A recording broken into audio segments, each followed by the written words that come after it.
Hello guys, म फेरि आइसकेको छु। आज फेरि एउटा कमेडी भिडियो लिएर सबैजनाले हेरेर साथ दिनु होला, हेरेर मजाले हाँस्नु पनि होला है। म पनि हाँस्छु, कस्तो रहेछ हेरौँ। हाम्रो देशको प्रधानमन्त्री संसदमा नबोल्नुको कारण के हो? अब धेरै मान्छे भन्छन् बोल्दैनन् जहाँ गए पनि बोल्दैनन्, तर भित्री रहस्य मलाई पो थाहा छ। के थाहा रहेछ त्यसलाई? किनकि तिनी भोला खान्छन्। प्रधानमन्त्रीले भोला आएको मैले अहिलेसम्म देखेको त छैन। यो मान्छेले कसरी देखेछन्? के पिओनले फेरि हो कि के? मान्छे हो संसद यसरी रोकिराखेको छ, प्रधानमन्त्रीको माग भइराखेको छ। के भन्नु आउनुपर्छ त प्रधानमन्त्री? सुरुमा पक्ने क्यान्टिनको खिर खाउँ न। सुरुमा पक्ने क्यान्टिनको खिर खाउँ न। खान जन्मेकाहरू हौ खाऊ। सुरुमा क्यान्टिनको खिर खाएर कुरा गर्नुहुन्छ है हाम्रो गृहमन्त्रीजीले। भुपू गृहमन्त्री हुनुहुन्छ कि अहिले पनि हुनुहुन्छ?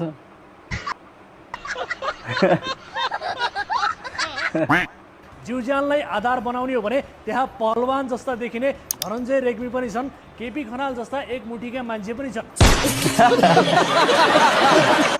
उहाँहरू दुईजनाको त मैले त्यो भिडियो देखाएको थिएँ एउटा।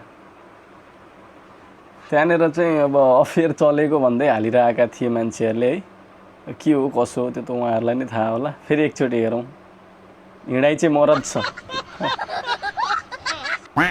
जीवज्यानलाई आधार बनाउने हो भने त्यहाँ पहलवान जस्ता देखिने धनञ्जय रेग्मी पनि छन्, केपी खनाल जस्ता एक मुठीका मान्छे पनि छन्। प्रधानमन्त्रीज्यू यहाँ आउनु भएन, हामीले पनि उहाँलाई ल्याउने कोसिस गरिरहेका छौँ अनि उहाँ पनि नआउने कोसिस गरिनु भएको छ। प्रवक्ता ज्ञानबहादुर शाहीले सम्बोधनको क्रममा मान्य सदस्यलाई म यहीँनिर ध्यान आकर्षण गराउँछु। फेरि मान्य सदस्यले ज्ञानबहादुर शाही मान्यजीले बोलेको बेलामा नियमावती गर्नुभएको थियो भने म त्यति बेला यहाँलाई समय दिने थिएँ। त्यस कारणले यहाँले अहिले नियमावती यति बेला गरिरहनु भएको छ कि तत्पश्चात अर्को मान्य सदस्यले पनि बोलेर गइसक्नुभयो। त्यस कारणले यसमा मर्यादामा रहिदिनु होला। बस्नुहोस्। हुन्छ दाइ।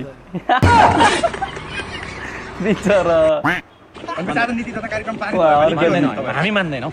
अर्कजीको फेरि स्वागै अलग छ। बहुमत भएर के गर्छ र? गर्छ भने गरोस् न त नि। हामी मान्दैनौँ नि त भइगयो होइन।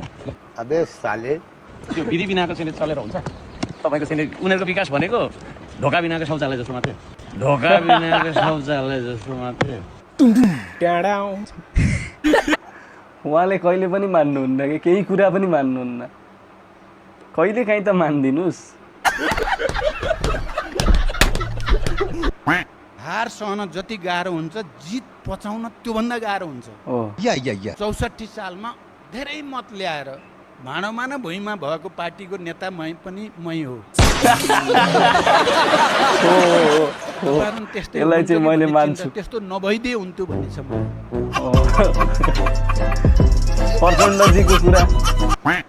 प्रचण्डजीको कुरा एकदम राइट छ है। भाँडोमा न भुइँमा भएको मान्छे हो उहाँ। मैले मान्छु यसलाई चाहिँ। मलाई याद छ संसद भवन कति राम्रो थियो हामीले चलाइरहेको। सबैजनाले बोल्न पाउने, सबैसँग चिया खान पाउने थियो।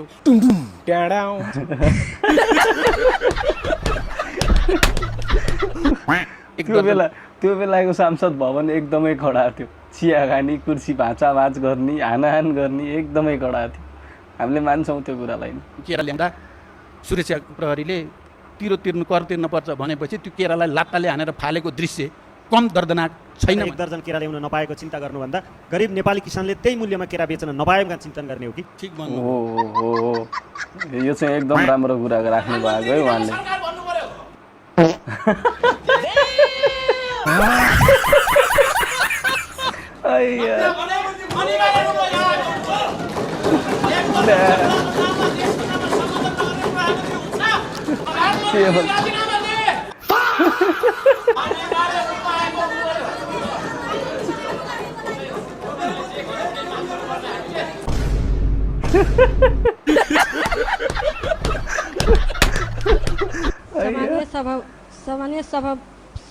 सामान्य सभा मुख महोदय निषाद के पारा हो? पारा के हो? बोलेको के हो भने कि मैले कुरै बुझिनँ। एउटा सांसदले तपाईँ सिङ्गल लड्ने हो भनेर तपाईँको अरे के अरे त्यो उनैमाथि गरेको पछाडिबाट सुनिन्छ। अब कसले गर्नुभयो त्यो देखेको छैन। त्यो समय अनुहारै छोपिने चस्मा लाउने भड्डु जस्तो अनुहार गरेको नि। ए सिङ्गल आइज भन्ने स्थिति भइसक्यो। त्यो आवाज चाहिँ सुनिएको छ संसदमा। सिधामणि यहाँबाट घिसारेर लिएर जान्छु यहाँबाट।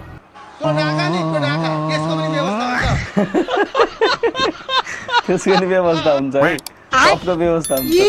मान्य सदस्यहरू, अब म प्रतिनिधि सभा नियमावली 2079 को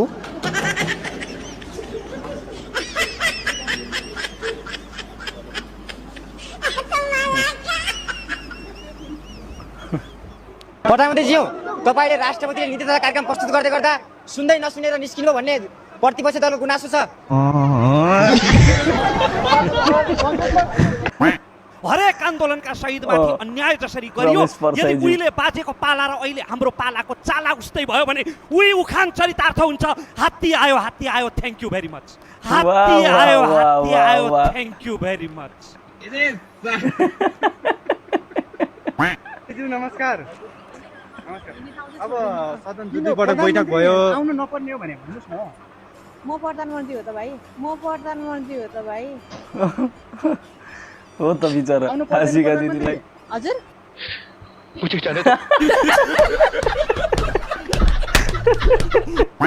यो अहिलेको यो नेतृत्वहरूलाई विज्ञानसँग किन यति साह्रो रिस? विज्ञानले के खाइदिएको छ? विज्ञानले के खाइदिएको छ त? बिचरा महावीर पुनज्यूको त एउटा भिजन छ नि विज्ञानको यार। यस्तो नगरौँ गर्दा नि अहिले यहाँ संसार कहाँ पुगिसक्यो हो? अनुसन्धान नवपरिवर्तन गर्दा संसार कहाँ भइसक्यो? के साह्रो रिस गरेको? पहिलाको पुरानो सरकारहरूले त गर्यो ठिक छ। मैले पुरानो सरकारलाई के भन्थेँ भने उहाँहरू बुढा हुनुभएको छ अनि अलिक दिमागले भेटेन होला, गरेन। अहिलेकोले त भेट्नुपर्ने हो नि, खै भेटेको?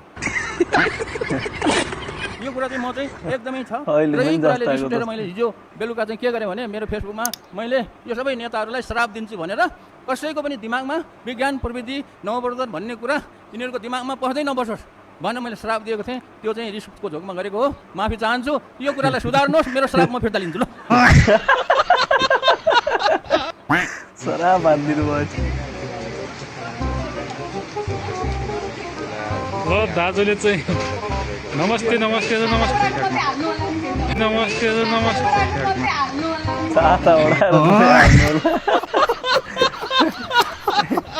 छाता ओढाएर तपाईँ हार्नु होला नि फेरि।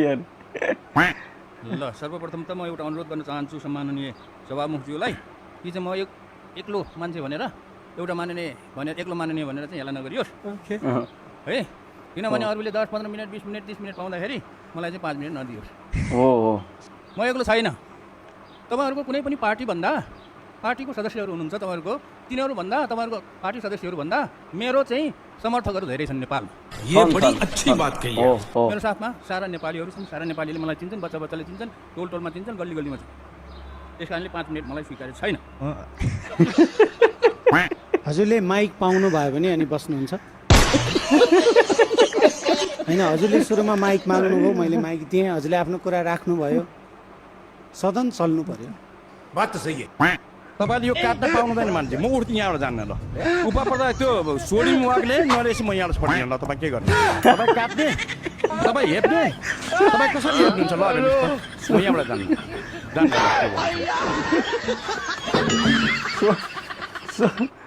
सोडी मुवाकले नमरिकन चढ्दैनन् अरे। अब यत्रो गर्नु गएको थिएन टाइम।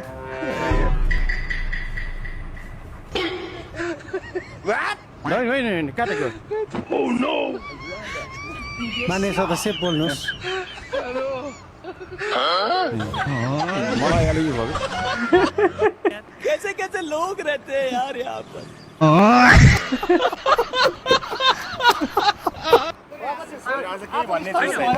संसदमै अगाडि बढ्न सकेन। देखिहाल्नु तपाईँले, त्यो तपाईँले देख्नु भएको कुरा छ नि। प्रधानमन्त्री आइदिए हुन्छ भन्ने लागेको छ। किन सेलाउनु भएको आज? सेलाउनु भएको? सेलाको छैन। प्यारी समझ गई। कस्तो मिठो बोलेर सेलाएको छैन अरे हाँसेर। वाउ। मैले त नाम लेखाएको थिएन, आज बोल्नु पर्दैन होला भनेको नाम बोलाउनु भएकोमा। आज 5 मिनट दिनुभएको छ, यो चाहिँ आजलाई पुग्छ। मैले चाहिँ संसदमा मैले आफूलाई माननीय जस्तो ठान्दिनँ। मैले भनिरहेको छु म त विद्यार्थी हो भनिरहेको छु बाटोतिर भन्दाखेरि पनि। अनि यता आउँदाखेरि पनि बाटोमा कसैले भेट्यो भने स्कुल जान लागेको भन्छु। हिजो पढाइ भएन दुर्भाग्यवश।